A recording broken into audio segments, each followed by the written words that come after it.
Hello all, welcome to my YouTube channel. So in today video we are going to discuss about Docker fundamentals. So in Docker fundamentals we are going to cover about like what is base image, what is Dockerfile, what is Docker image, what is containers, what is Docker compose. So all those things basically we are going to cover, which is required for upcoming videos. So let's start. So first we will see what is base image. So as name is suggest, base image basically it's a starting point for your Docker file or your Docker image. It basically provide you a basic fundamental operating system, or we would say a runtime environment which is required for your application to run. So in Docker file, whenever we write any Docker file, basically the very first thing we specify a from instruction where we mention a base image. It could be your like based on your operating system or based on your requirement, we have to specify a base image. So in every Docker file which you write, the very first thing you have to mention is called a from instruction where you specify a base image for your application. So in other words, we would say base images are like pre-configured environment.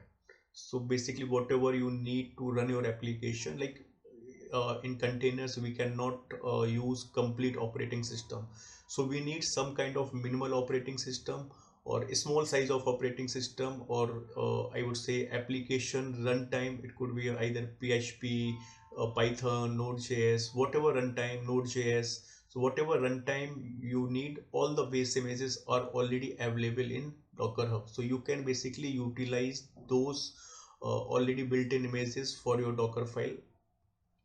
So there are few examples of base images which I have mentioned here. So the very first thing is U12 20.04. So this is basically a minimal U12 Linux OS, maybe your application need the U12 operating system, but it's not required a complete operating system. It required a minimal operating system, like the small part of operating system which is required. So similarly, we have Node:16. So again, it's a runtime for Node.js application if you are building. Then similarly, we have a Python colon 3.9 hyphen Selim. So again, it's a lightweight Python runtime. So like that, you have many uh, base images available in Docker Hub, which you can utilize to write your Docker file. So in your Docker file, the very first thing is from instruction where basically you specify what base image you required. So based on your requirement, based on your application requirement, you have to choose a right base image for your Docker file, because without base image there is no use of Docker file. Now let's see what is Docker image. So Docker image is like a blueprint for creating a container. It is a lightweight standalone package that include everything your application needs to run.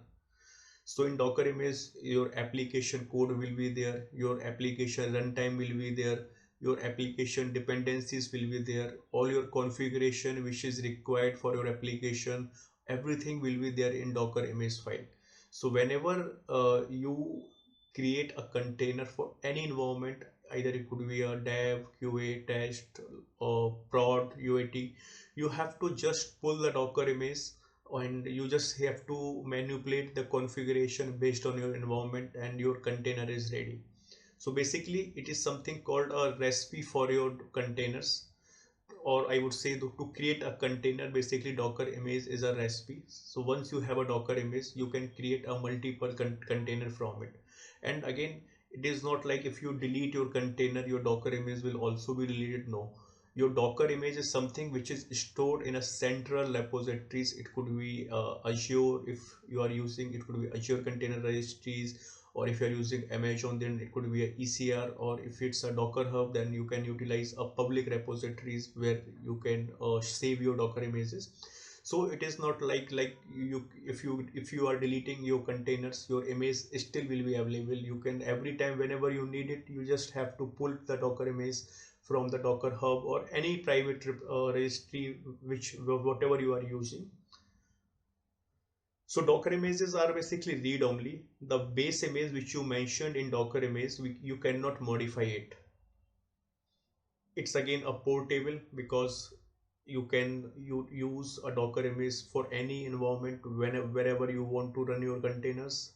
And the most important thing, it's whenever you make any changes in your Docker image, it basically create a version. So for example, you have a version 1 of your Docker image and you have again pushed some changes to the Docker image file, then it will create another version called version 2. So it will not override your existing version, it will basically create a new version for your image. So if you need a previous version, you can just directly pull the Docker image from Docker registry, or like it could be Docker Hub or ACR or ECR, wherever you have pushed. So this is Docker image basically. Now let's understand what is Docker file. So basically Docker file is a simple text file that contain basically step-by-step instruction for building your Docker image. So to build a Docker image, you need basically two main things. The very first thing is you need a base image, then you need a Docker file. With the help of Docker file, when you run a Docker file from your client machine, you are basically creating a Docker image for your containers. So it contains everything, whatever is required to build a Docker image. Your base image, it will be in Docker file. Your application files in your application files, and what command and dependencies you need, and whatever the configuration settings, connection string, what all the things you need, everything you mentioned in the Docker file. And you can also you have to mention application DLL which required whenever your container get started. So in backend basically it will run all the DLLs which you mentioned in your Docker file. So whenever you are writing a Docker file, it is very important you mention the command, like basically what all the primary DLLs which will use to execute or to run your application. So those things you should keep in mind while writing your Docker file. So let's see an example of a sample Docker file here. So this is a very simple Docker file. So if you can see the very first thing in Docker file, you can see a from instruction where basically we are using a Python runtime. So this is the base image called Python colon 3.9 hyphen slim. So this is the base image which we needed to for our application. Then basically in the second line, if you see line number 5, we are creating a working directory where basically we will copy our application code. Now in a 11th number, you can see we are basically installing the dependencies. So in Python, basically what all the dependencies your application required, you mentioned all these things in a requirement.txt file. So you just simple, we are running here run pip install -r and the requirement.txt file. So it will basically install all the dependencies which you have mentioned in this particular requirement.txt file for your application. Now in line number 14, basically we are running a commands to run our DLL. So we are using Python, so we have run Python, and this is the DLL which will execute when we when the container will start. So this app.python app.py file basically will execute. So this was basically a very basic sample Docker file which I have explained you. So now let's see what is container. So basically a container is a running instance of a Docker image. So whatever a Docker image we create or we push on a Docker hub or Docker registry, that image basically create a container for us. It is like a isolated environment where the application run. Containers are temporary by design, so you can start, stop or delete them without changing the original image they are based on. Whenever you delete any containers or you are going to stop a container and you are going to restart the container, then whatever the data you have stored as part of your container, that will be gone. So it is always a good practice whenever you are using a containerization, it is recommended you can use some kind of external volumes to store your data. You should not store any kind of data inside your container, otherwise in case if you delete it or stop it, everything will be gone. So basically you build an image from a Docker file and from a Docker image. So basically you build a Docker image from a Docker file and you create a container from the Docker image. So basically in short terms, containers are lightweighted instance of your Docker image. Now we will see what are multi-stage builds in Dockerfile. So we have previously in previous slides we have seen a Dockerfile. So in similarly in Docker we have a concept called multi-stage build. So what is this basically? Let's understand. So multi-stage builds are a feature in Docker that allow you to create more efficient and smaller Docker image by using multiple stages in the Dockerfile. So the main purpose of multi-staged build or multi-stage Docker file is to end of the day we need a minimal or smallest Docker image which we can use to create a container. So in this multi-stage what we generally do, we create a multiple stages, and from the final stages basically we push or we create a Docker image. So end of the day we are getting a smaller size of Docker image. So each stage, or like suppose we have specified 3 stages in our Docker build Docker file, then each stage will perform some different task. For example, one stage, the first stage basically build your code. Second stage will do a test running for your application. Third stage basically generate a output or the deployable package for your application. So like that basically we use a multi-stage feature because we need end of the day smallest size of Docker image.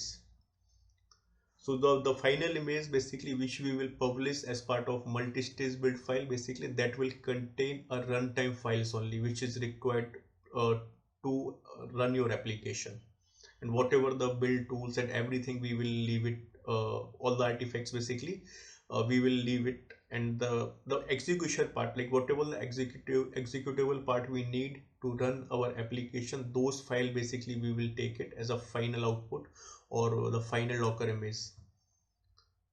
And everything whatever we create a multi-stage, everything will be done in a single file only, which is Docker file. So you don't need to manage multiple Docker files for separate stages. You can do in a single file itself. So let's see an example of one of the Docker multi-stage Docker build file. So if you can see, I have here 2 stages. The stage 1 is build and the second stage you can see a production. So in the very first stage, what we are going to do, we are just using a from instruction again because we need a base image which is node colon hyphen alpine. So this is for the Node.js application, and you can see here I am using as a builder. So basically we are defining the name of this particular stage here. So and later stage we can reference this particular stage. So we are using here name as builder. You can give any name whatever you like. And again the next thing, we are just creating a working directory where we will copy our application code. Then we will install our dependencies, which like in this case of Node.js we are using npm command. Now here we are copying all the rest of the code because here we are just copying the package.json file. And here you can see last here basically we are building our application. So run npm run build. Npm run build is a command to build our Node.js application, and run is an instruction basically here. So whenever we build, like in the stage 1 basically we have built our application and we got the output which we required. So in production stage what we are going to do, we are just again using a from instruction in the same image which is node colon 18 hyphen alpine, because we need a actually runtime for our application, so this is required. But here if you can see, we are not doing any kind of build, we are not doing we are not going to install any kind of dependencies here. So those part basically we have saved here. We are just copying the output from this particular stage. So if you can see, copy hyphen hyphen from equal to builder. So builder is a stage which we have referenced here, and when we run build a Node.js application, it will publish output in something called distribution. The short form is dist. So we are just copying all the files which is required for our application, or I would say runtime, and we are here simply exposing our port which so we can access our application externally. And later we are just start the application. To start the application we need some kind of DLL or index files. Like it's again depend on application to application, what kind of languages you are using to build your application. So here again we have used command cmd instruction, and application type is node, and this is the index.js file which is required to start our application. So in final stage, which is production, in this example we are just copying all the runtime which is required our applications. Everything we have done in a build part, so those particular stuff we have saved here. So in end of the day, the size of image will be small. When we do a hands-on on this, then it will be more clear. Now Docker Hub, basically Docker Hub is an online repository where you can find all the base images or all the Docker images which is required to you for for your application basically. And you can also store your custom images if you are building it. Like for example, if you could not find the image which is required for your application, then you are creating a custom image, then you can push or store that particular image in Docker Hub as well. If you are not using any other private repositories, then Docker Hub by default provide you a both public and private repository as well. Now the what is Docker Compose? So basically Docker Compose is a tool that helps you to manage multiple containers together in a single application. So imagine your application has different part like backend, front end, and database. So instead of starting each container, like one container for backend, another container for front end, and another container for database, then you have to set up some kind of networking to connect those all the containers. So Docker Compose help here basically. It start each container, it basically automatically start all the containers and automatically connect all the containers together. So it basically make us life easy to setting up all the connectivity part. So you just need to create a simple single Docker Compose file. The format of Docker Compose file is in YAML format. So the file name, for example, is docker-compose.yaml.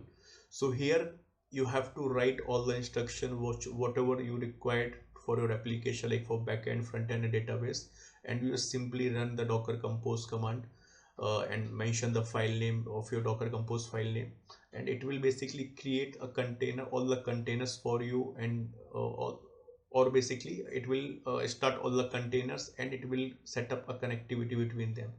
So instead of doing manually starting one container, then again new container, so everything will be done with the help of single file. So Docker Compose basically help us on this particular part. So that's all for today. See you in next video. Thank you so much.